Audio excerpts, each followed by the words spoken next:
Here. Mayor Larry Dangerfield, Jeremy Rainey, Jordan Basham, Here. Wesley Sidnor, Stephanie Laughlin, here, Nicole Cunninger, here, Deputy Judge Executive John Park, Tom Doyle, Here. Pat Hargaden, Pete Hedges,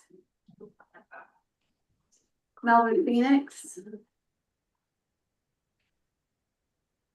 Judge Scott Bates, Here. Jonathan Bates, Here.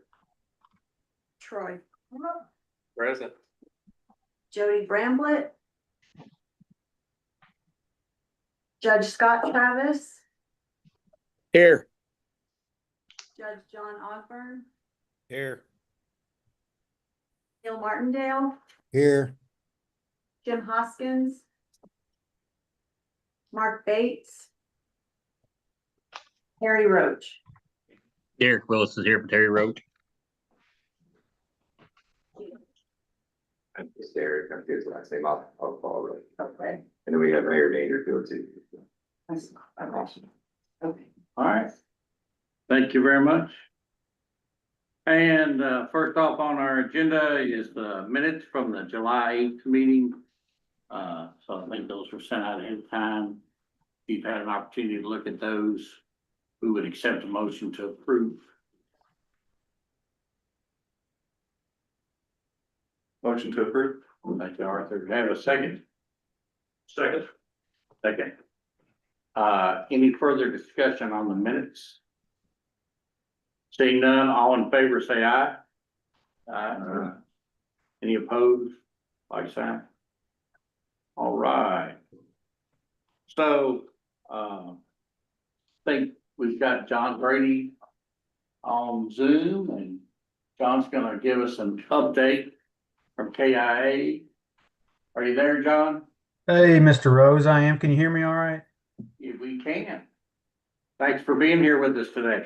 Yeah, no, I apologize. I meant to be, I was planning on being there in person and it didn't, but it didn't work out. But Justin had reached out a couple weeks ago and just asked for a quick update on what's going on with the SRF and just kind of what's going on with KIA in general. So I just put together a couple slides here that I'm going to share real quick. Perfect.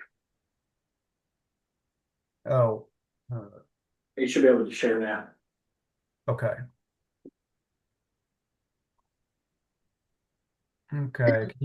Can you all see that? Yes, Sir, sir. sir. Okay. So, yeah, my name is John Brady, and I've helped manage the SRF loan programs for the past 4 or 5 years, which is how long I've been working at KIA. And just want to share a couple slides with y'all real quick. So our fiscal year 27 call for projects did open up September 25th, and it'll run through December the 16th this year. I glanced over the scoring documents from Division of Water, and I won't talk much about that because I saw Lori on the agenda next, and she may touch on that. But it looked to me like the scoring for the clean water will stay basically the same as last year. And then the drinking water, it did look like there were maybe some new categories or some changes in the points to certain categories on there. But those guidance documents are available on our website if anybody wants to take a look. And a reminder that this is the final year of the IIJA Infrastructure Investment and Jobs Act funding. Year 5 of 5 coming up for fiscal 27. And that's just important because you'll see in a chart I'll show here in a minute, the funding is expected to drastically decrease starting in that year. So if you have some projects that are ready, this could be a real good year to get those submitted for funding. As of right now, we're expecting about 233.5 million total to be available. That is a very rough estimate because it's dependent on a number of things. Probably the number one thing is how many earmarks that Congress will take off the top of the SRF funding. And when they do that, they're still funding projects in the state of Kentucky, but those earmarks are coming out of the SRF fund. So when you look at the clean water side, that base 82.5 million, about somewhere between 60 and 70 million of that is from loan repayments. So that's a steady source of revenue coming in. But the rest of it is going to be dependent on those earmarks, how much we actually get as a base cap grant.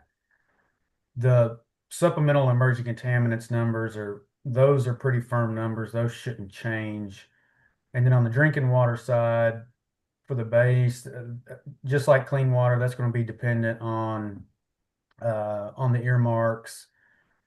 The supplemental and emerging contaminants should be those should be accurate and stay the same. And then the lead service replacement, I put 2 years of funding on here, $50 million, 25 million for fiscal 27 and fiscal 26.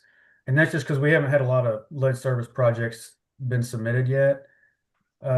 We did the big one in Louisville, and we will likely do one in Northern Kentucky. But outside of that, it's just been $1 million here or there. So we should have a good amount available for lead service line if when those projects start rolling in.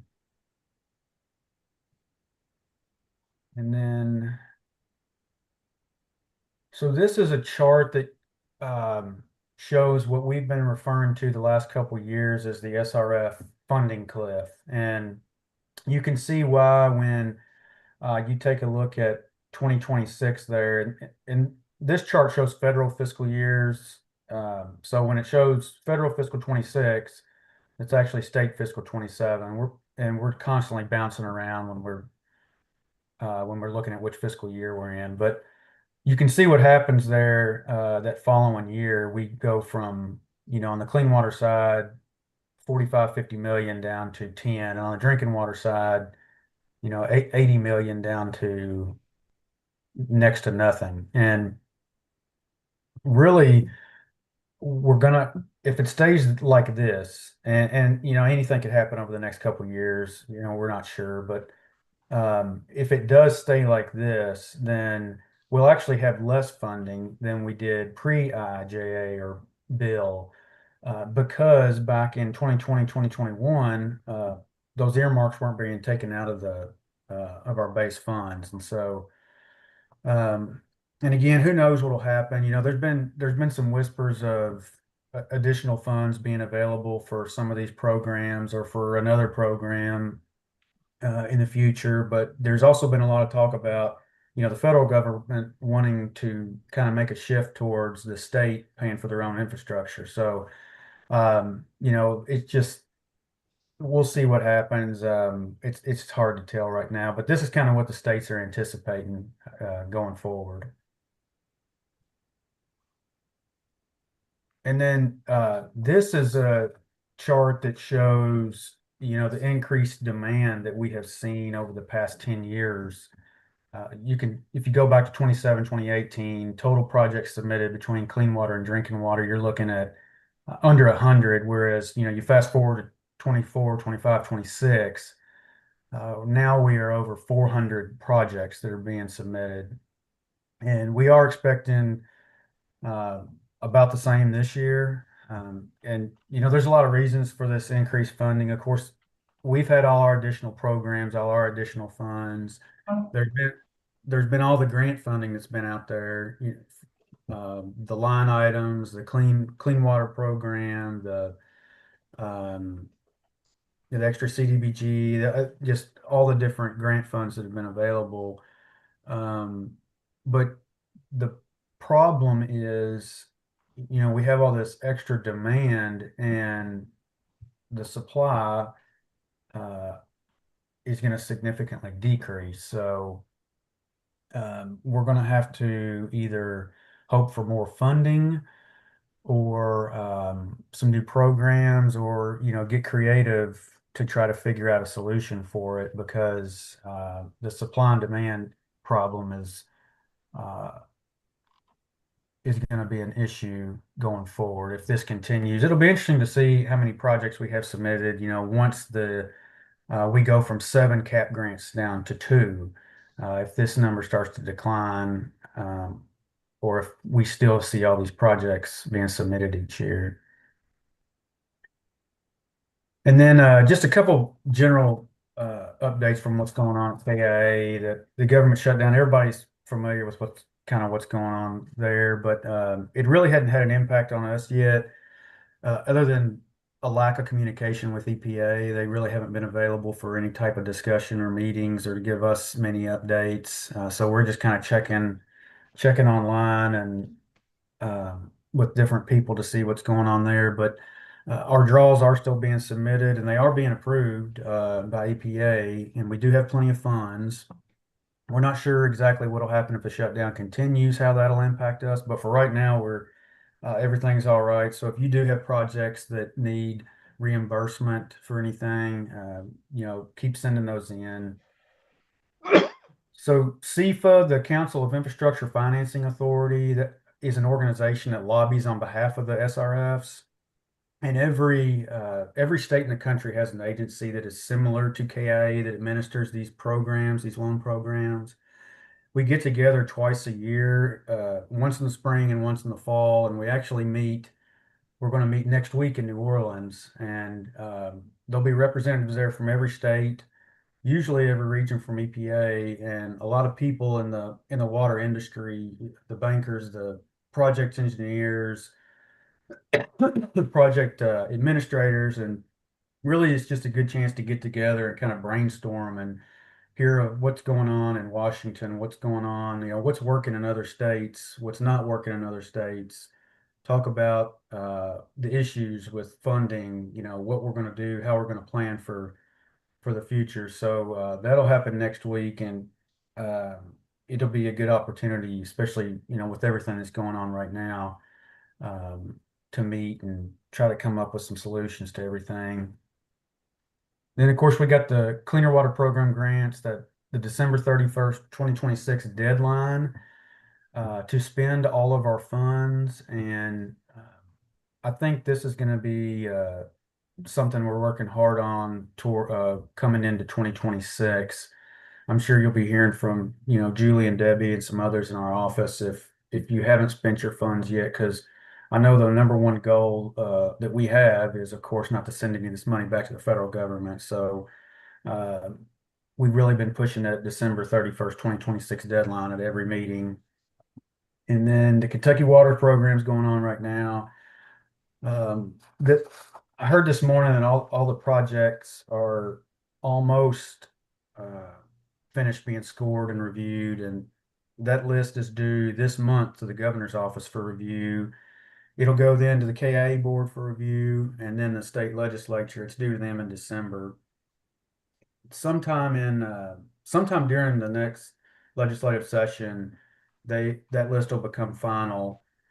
The legislative session is a budget session, so it'll run through April 15th. So it could be up until that last couple days that Kentucky Water funding list is finalized.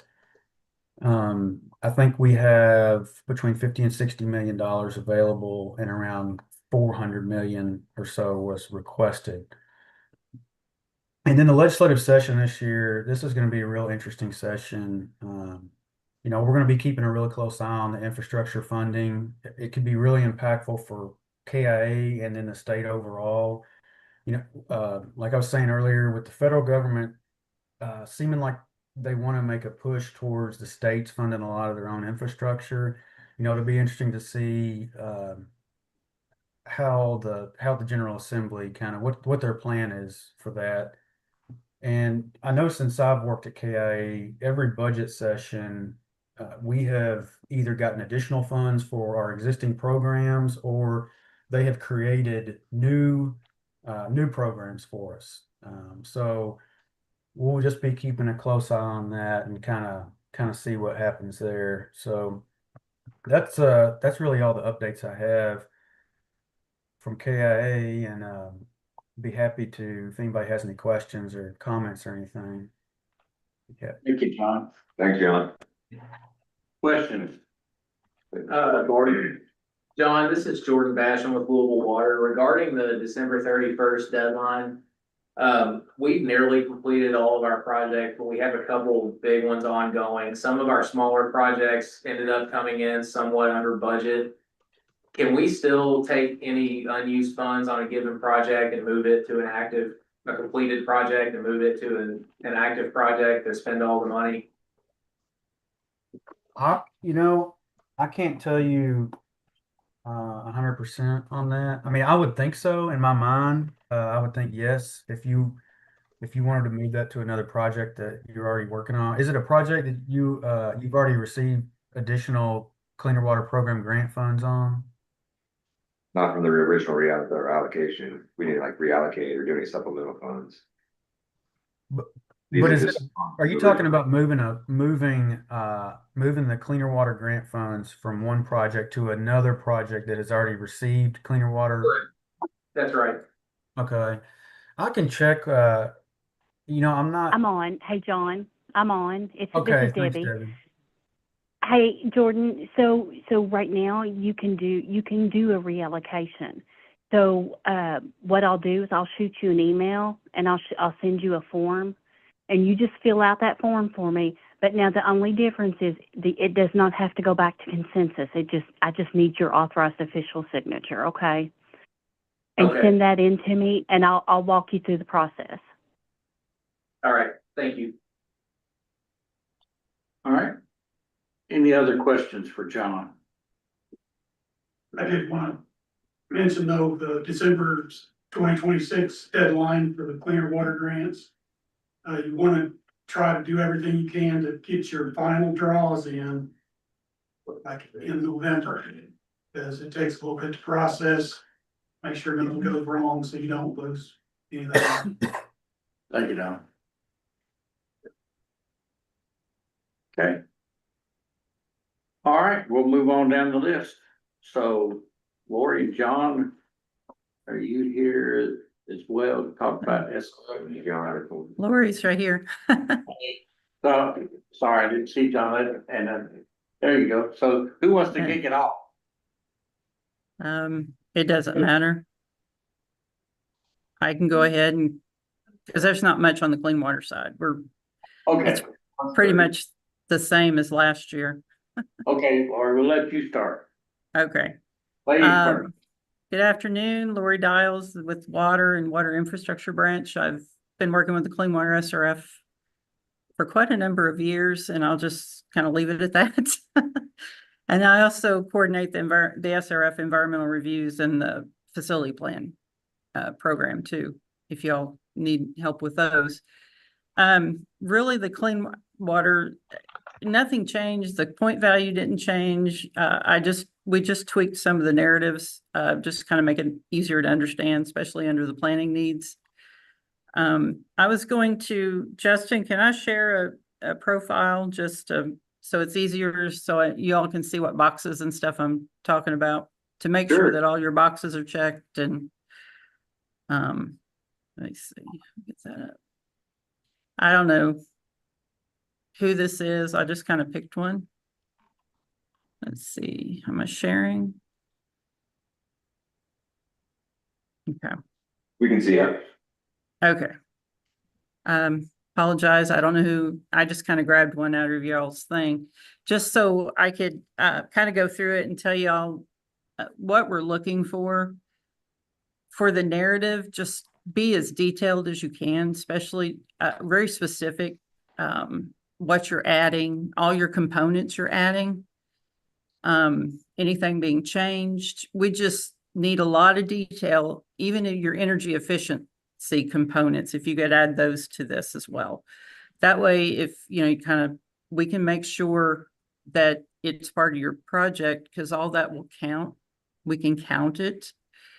And also for your need, be very specific. If you're eliminating, an SSO, a CSO, or, if you're in I&I. So those are all important to have in there. The next big one, I'm going to go to impacts, because your plant, you have clean water specific impacts. please check any that's appropriate. If you're removing a package treatment plant, check it.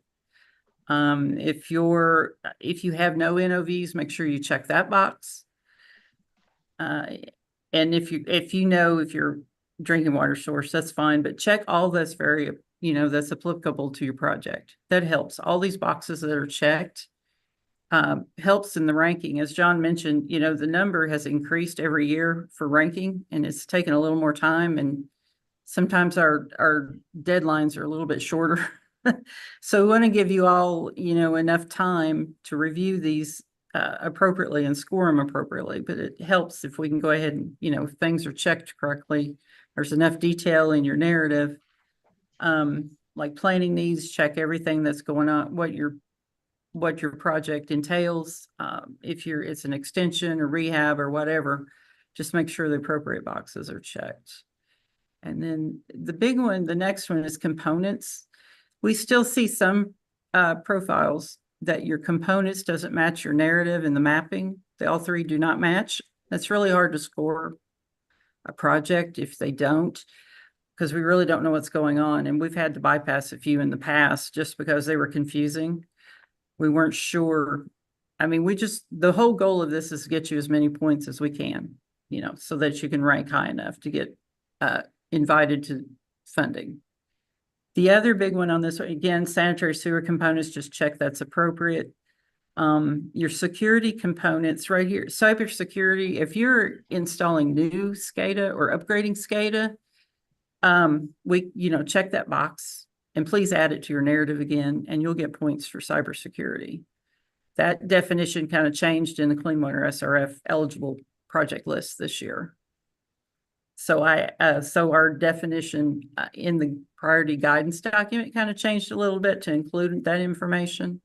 So that might be helpful. Oops, my light went out. Just a second.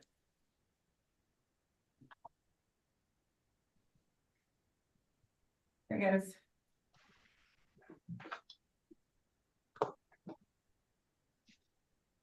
Sorry about that. I was sitting too still, I guess. And over here on sustainable infrastructure, the next big thing is you just check as many as you can, especially under water efficiency and energy efficiency, because there's no maximum.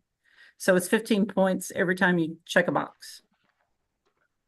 Especially like if you're adding SCADA, VFDs, and if it's an I&I project, you can check 7 or 8. That's an energy efficient.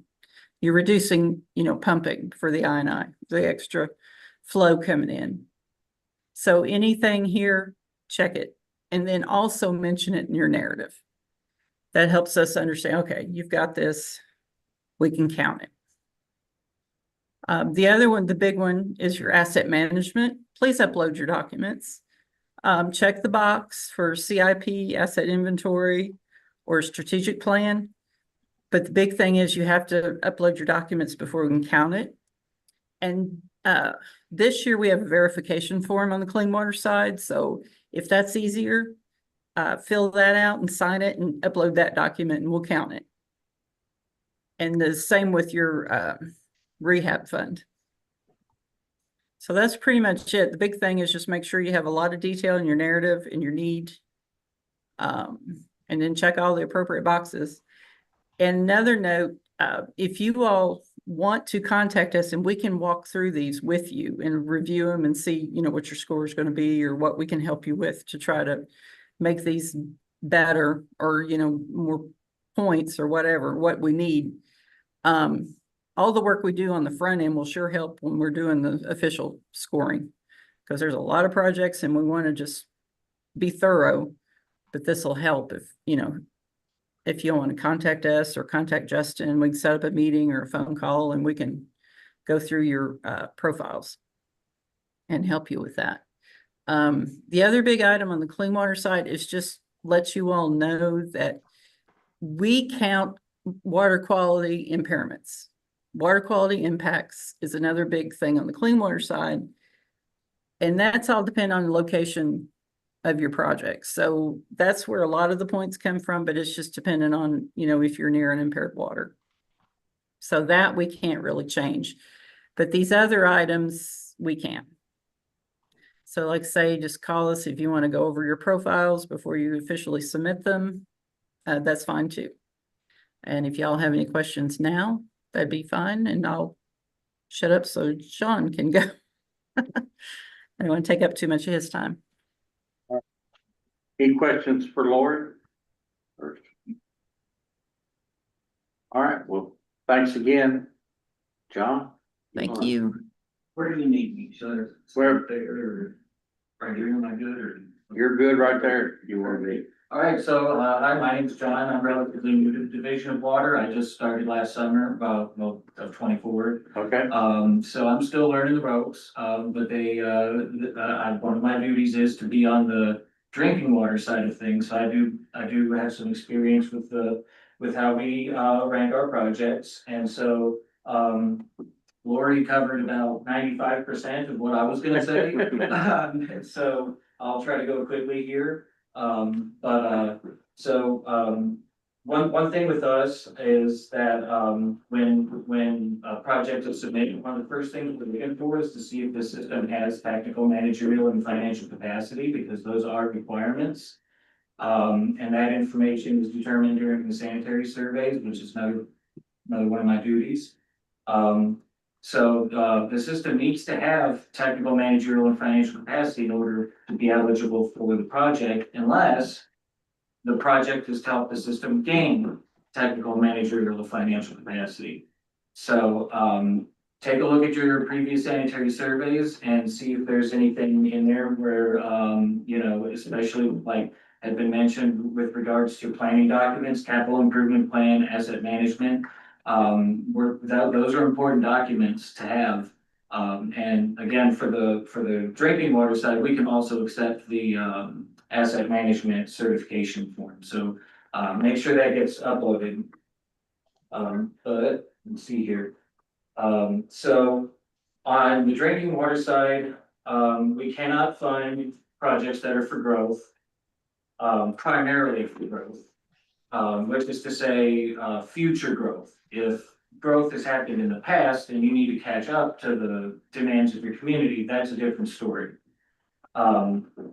We can't fund projects that are primarily for fire protection. And then there's a couple of other edge cases that don't come up too often. So I won't get too deep into that. If you're going to submit a PFAS or a lead service line project, those have to be separate projects from projects that are not directly related to PFAS or lead service lines. So make sure that those get split up. And so when a project comes into us, we will do a pre-review. And that's kind of a courtesy to you all. As was mentioned, it's a really competitive environment. We know how the system works. We want to help you guys get the points that we can see that you're eligible for. And so we will review all of these projects and send out comments. And, this was my first time seeing it last year. And I was kind of surprised by how few people actually took our comments, because we're like, hey, we want, 15 more points, just check these boxes on your form. And there, some systems didn't take advantage of that, so please do. Because we will send all that information out. If there's something that's unclear to us, we will ask for that extra information before the project gets officially submitted. But once the window closes, unfortunately, we've got to go through all these projects and we can't go and fix stuff after it's too late. So take a look at those notes, the comments that we give, and respond to them promptly so that we can get as much feedback as we possibly can to make sure that these projects are submitted in the, so that you get the points that they're really worth. So as was mentioned, the narrative and the components, they've got to match. We don't know what's going on if there's 3 different pieces of information in 3 different places that are inconsistent. If we can figure it out, we will try to give points for the things that make sense, but that usually means you're getting fewer points than you could get if it were, if it were more clearly. In really ambiguous cases, we will also bypass the project. So the narrative, we have to read several hundred of these, so try to keep the narrative, as focused on really what we're asking for. So in the project description, just say, we're gonna install some infrastructure. Here's all the pieces, here's how many linear feet of pipe, or whatever it is, get all of those numbers into that narrative and make it really easy for us to see how all of these things link to each other. And then we also need to know justification, because we want to make sure that you've done your due diligence before submitting a project to us. So if you're doing a big main replacement, is it because you've got a lot of problems with breaks and leaks? Well, then mention that in the project information, and then submit your leak logs. Anything that you have, any kind of documentation you have to support what you're asking for is gonna go in your favor and make it a lot easier for us to give you those points. So, yeah, if there's anything that I have to say that you take away, is make sure that the narrative, everything that you've written, matches that section where the components, where you're actually entering the number of components. So if there's a big discrepancy, we don't know what to do. If the numbers are off a little bit, if you kind of have to round some numbers for linear footage or something like that for pipe, that's fine. As long as the numbers are relatively close, we can work with that. But again, if you've got a water treatment plant upgrade in the narrative and there's no mention of it in the components, well, it's hard to work with that. So from the previous funding cycle, systems that got the most points on the drinking water side were systems that were getting new raw water sources, connections to new potable water sources, water line replacements, and then project readiness. So the closer this project is to being ready to go, if it's shovel ready, if you've already got your engineering design, all of that stuff is in place. All you have to do is get the money and go. That gets extra points. And then in systems where they're in regions where the MHI score, the medium household income is at a certain threshold, a lot of points were given out for that also. And so a lot of points also will add up in little onesies and twosies here and there. So again, as Lori mentioned, once you fill out the narrative and done the components, we'll go through every single tab on WRS and see if there's anything at all that you've done that could check some of these boxes. If you're getting, let's say, radio read meters, think about what that might do to your carbon impact. How much fuel are you saving? How much CO2 you're not putting into the atmosphere? You get some points for that. Especially if you've already done that sort of work, you've got your little assessments or whatever, and you can submit those to us to show that, hey, this is actually something that it's part of your overall goal, rather than just pushing buttons to see what something will stick and eventually I'll get points. So it's better to justify it. If you can do that, that's awesome. But think about all of those little things. A lot of systems, for example, if they're using directional boring to do some sort of some sort of installation. Well, that's low impact, environmentally friendly technology. A lot of systems didn't check those boxes for things like that, and it's stuff that was already part of their plan. They were already going to do it, but they just didn't check the box saying, hey, this is part of our plan and we can't give them funds for it. Other things that kind of come along with some of these larger projects is as I sort of hinted on earlier, was energy efficiency. So if you're getting VFD or you're upgrading SCADA or something like that. See how much that will save you in, electricity costs and cost of having to send people out to check, the assets. And then quantify that and let us know that you've looked at it so we can give you those points. And that's really pretty much it. There's no need for me to repeat what's already been said.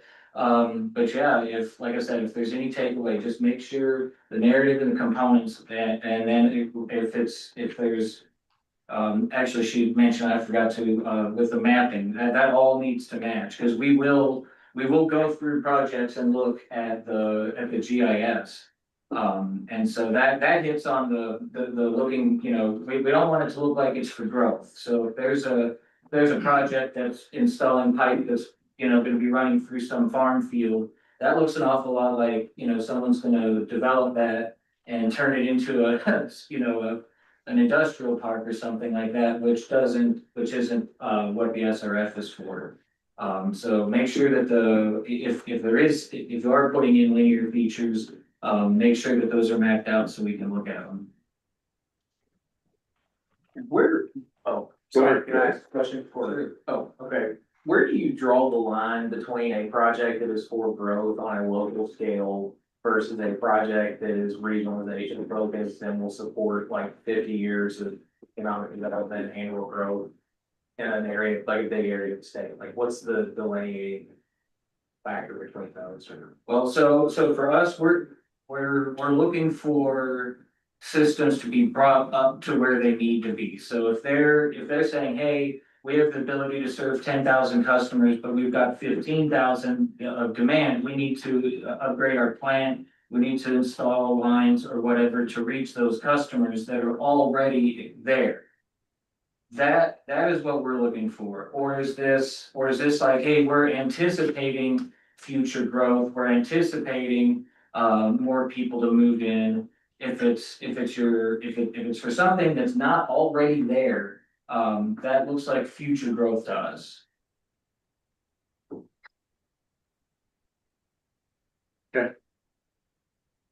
Other questions for John?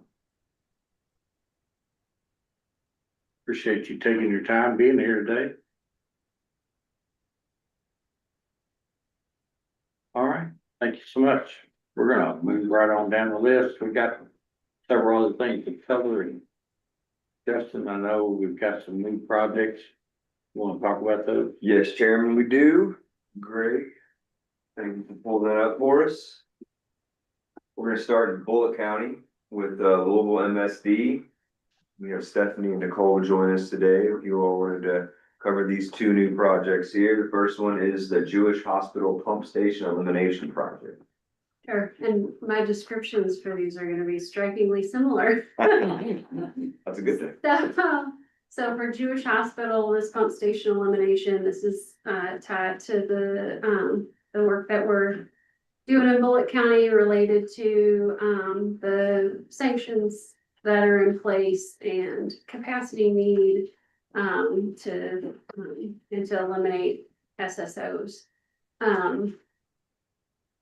And I think we've got a combination here, Justin, for, oh wait, yeah, Hillview 3. So, wait, am I talking about Hillview or Jewish Hospital? Yeah. So both of these projects go to Pioneer Village, where we're doing an expansion project, and this new project is actually the result of splitting out one of our existing profiles to carve out smaller, more manageable projects for funding. So this is one of the ones that we submitted for our water's application. And then W3 treatment plant elimination also goes to Pioneer Village, and will address SSOs and capacity. Yeah. Any questions? Any questions for Stephanie? Like she was hinting at, we kind of broke these out from a bigger project to submit them for standalone projects for Kentucky W Waters Fund. So we just haven't gotten these approval. So any questions for these two? Thank you, Stephanie. I appreciate it. We're staying in Bullitt County. Next, we're going to Mount Washington. Mr. Haichu, are you with us? Yes, This is where they're- this is a really old lift station from 1993. Like 7 other lift stations empty into it, along with several gravity feeds from commercial and residential. We're just looking to replace it. All the pumps, electrical systems, valves, everything's original. It's starting to be a little maintenance issue. It's about 20 feet deep. It's the old canister type, and personnel have to enter there once a week at least. And it's a little bit of a safety issue. We have to have fans running down there 24/7 to cool things off. We're just looking to replace it altogether. Thank you, Michael. Next, we have Shelbyville Municipal Water Commission. Tom, are you still with us? Yes, sir. How you doing, sir? All This is right. for the Shelbyville Municipal Water Commission's Shelbyville new 1,000,000-gallon water tank. Take it away, Yes. Tom. With the economic development we've been experiencing around the I-64 corridor, we're looking to build a new 1,000,000-gallon water storage tank that would be directly connected to our LWC connection service area. We're looking over the next 5 years an additional 1,000,000 gallons in sales in that area. Any questions for Mr. Doyle on that project? Thank you, Tom. Appreciate that, sir. All right, Justin. Next, we're staying in Shelby County. This is for the city of Simpsonville. It's their Montclair Subdivision Sanitary Sewer Extension Project. And I think Phil Metter here on behalf of Steve Eden. This is just simply an area on the southeast fringe of the city of Simpsonville that is not sewered yet. At the time it was built, sewers were not available. There's 47 residences that are on septic systems that are aging and or failing. So the purpose of the project, of course, is to put those folks on sewers and eliminate any problems being created currently by the septic systems. Consists of about 6,600 lineal feet of 8-inch gravity sewer, and we'll have to get under the railroad just to the south of the community to get to the existing gravity sewer location for tie-in. Thank you, sir. Appreciate that, Phil. Now we're heading down to Spencer County. We have the city of Taylorsville. We have Kevin Scissor here today with us to present these two for approval. The first one is the State Road 2239 Overlook, or otherwise known as the Dam Road. Good thing. This project is a duplex kind of thing. It's a loop line. Kind of connecting the west end of the county to the east end, obviously across the dam road, tells you it's close to the lake. It's also gonna try to serve an area there at the lake that's got some restroom issues. They don't have water around the lake. They've kind of got what you call a permanent portage on there. So we're gonna try to get some water there so they can upgrade their facilities for bathrooms and stuff there close to the lake. Basically what this project is. Thank you, sir. The next one, Greg, is the State Road 660 12-inch transmission water line replacement, also for the city of Taylorsville. City's in the process of replacing pump station on State Route 660. That brings in, that's one of their main feeds into Spencer County. And we're going to replace about 1.5 miles of 12-inch transmission line that's approximately 65 years old. PVC, we'll put in some HDPE pipe. Any questions for Mr. Scissor regarding those two water projects? I'm just curious, are you having failing issues with that? A lot of breaks on that old 12-inch line, trying to force water into the county. It's growing so fast, it just can't handle it. Sure, just curious. Next is Spencer County Sanitation District. They're phase 2 Kentucky Highway 155 sanitary sewer force main south project. Judge Bates, Judge Travis, are you with us, sir?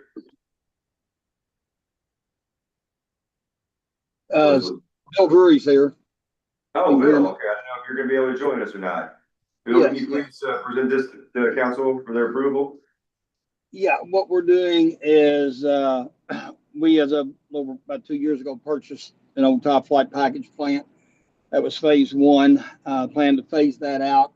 That is in progress, working design now, and expanding toward the Elk Creek area, which is our highest growth area.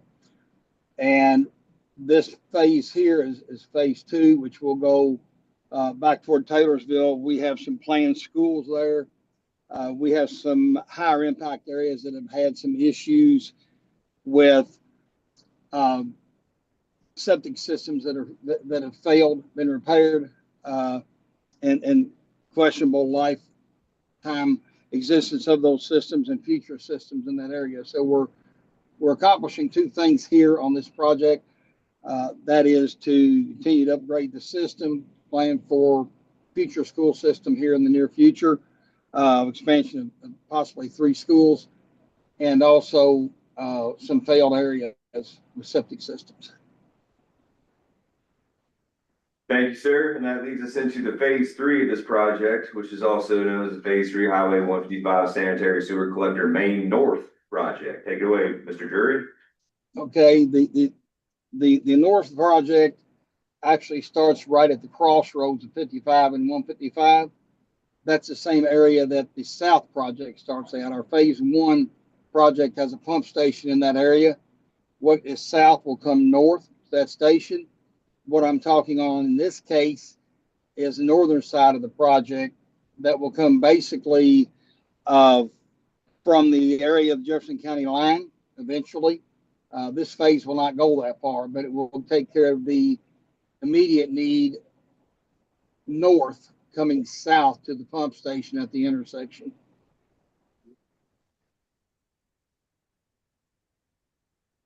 Any questions for Mr. Drury regarding these 2 sewer projects? Justin, this is Scott Travis. Good job, Bill. Appreciate you representing those well. And also want to thank the city of Taylorsville and want to support their water projects that they've been mentioning. So thank you. Thank you, Judge.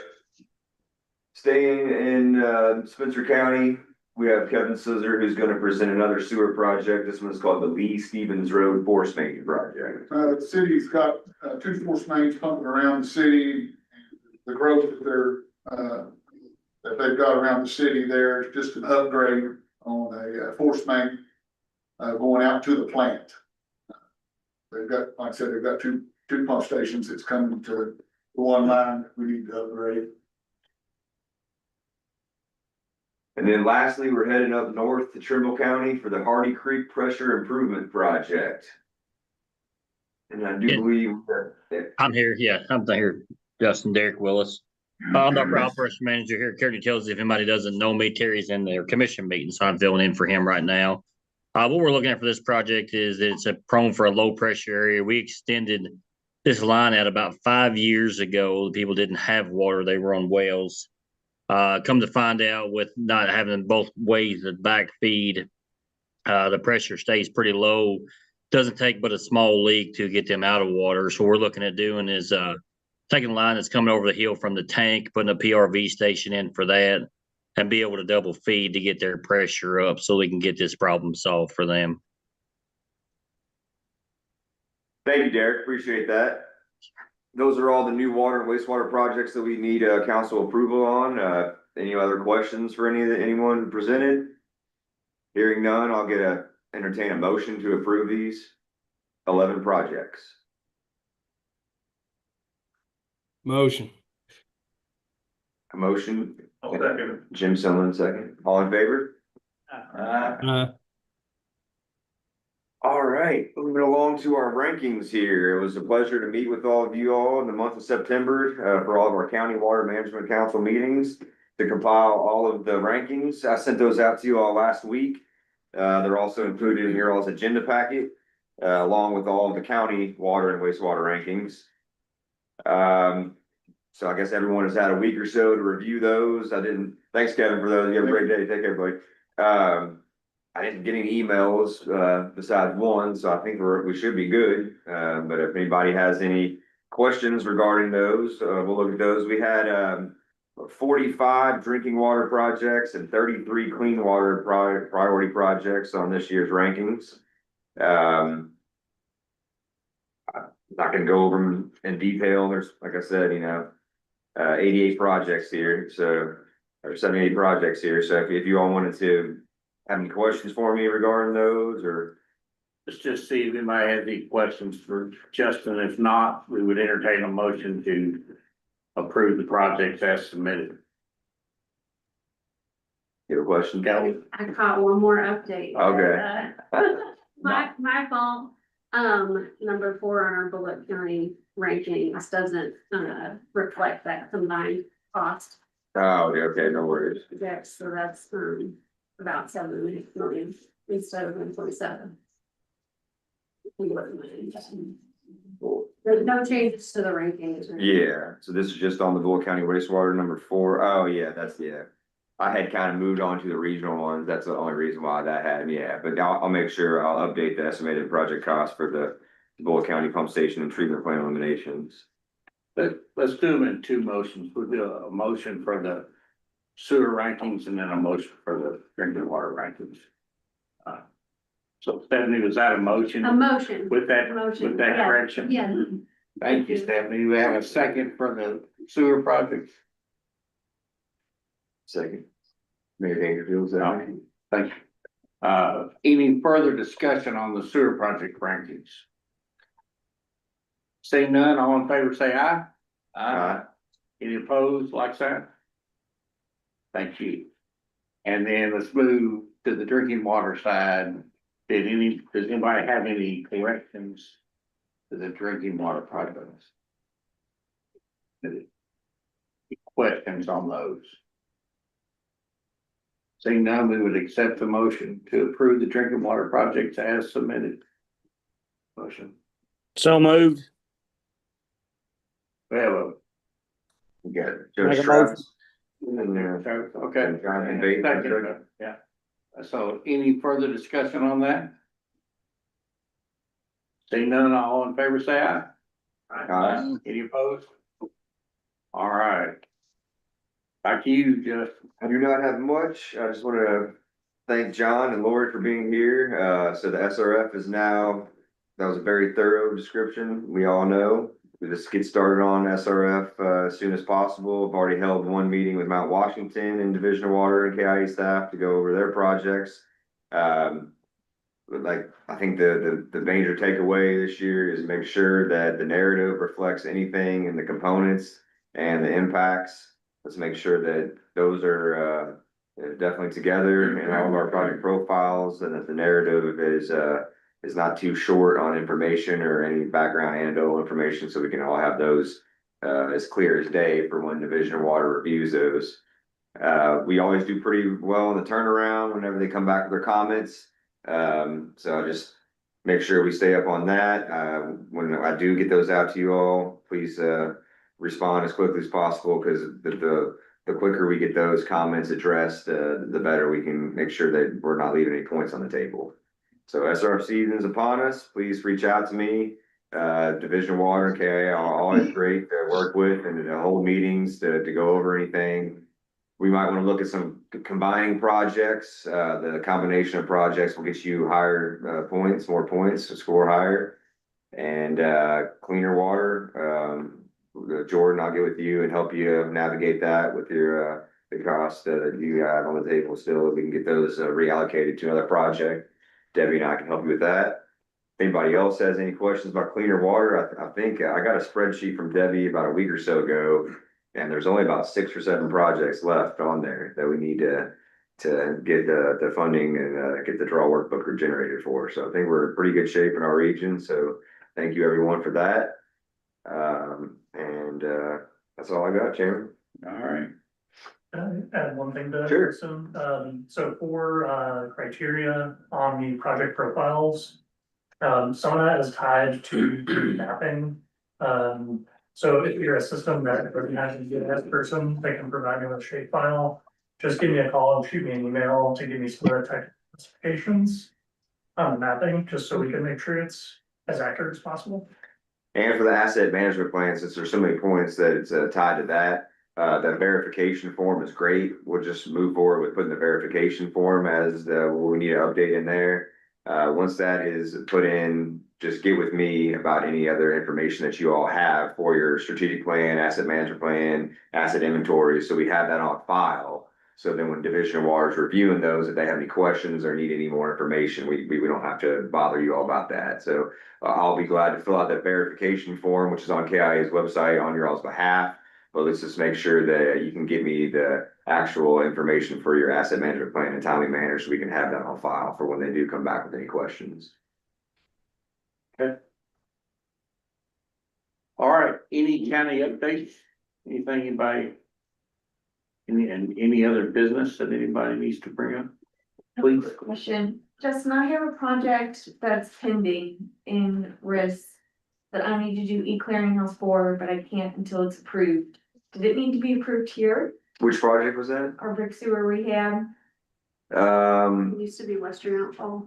I think we got that on the last, in July, I'm pretty sure, wasn't it not? No, we just got an SX overlay a month ago. Was that it? Okay.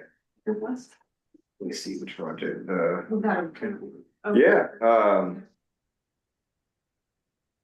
do you want to? Tell us about Yeah, it. tell us about it. So, yeah, go for it. We're gonna do some brick sewer rehab in downtown, Louisville, and we received community project grant funding through the legislative earmarks.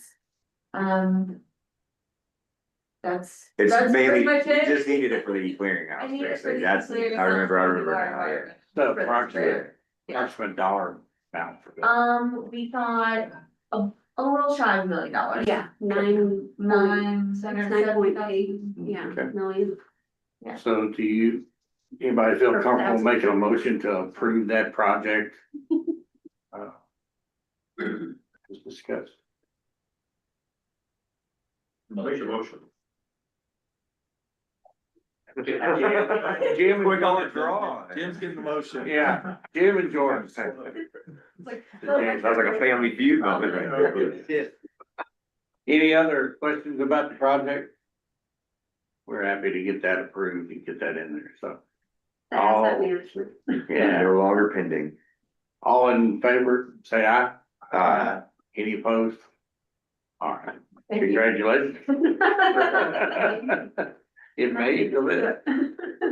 All right, any other updates, any other questions from anybody? Appreciate everybody, we kept it just under an hour, so that's good. We'll accept the motion to adjourn. Motion to adjourn. All right, thanks.